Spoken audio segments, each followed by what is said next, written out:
afiliados y no son afiliados, venimos con la familia.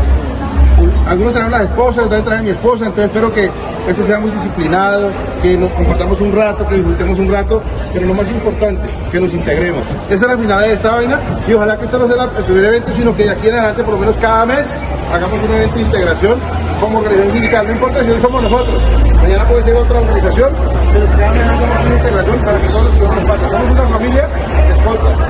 No podemos descuidar esto.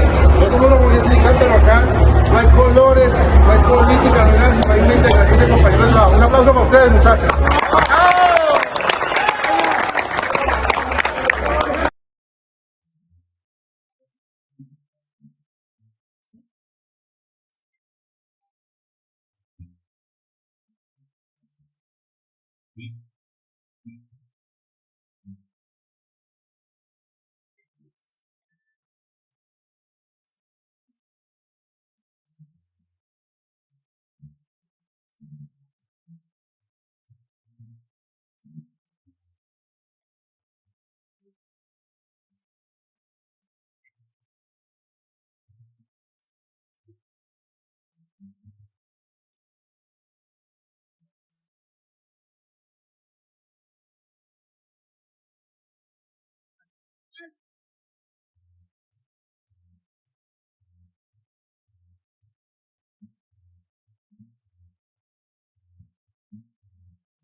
Thank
you.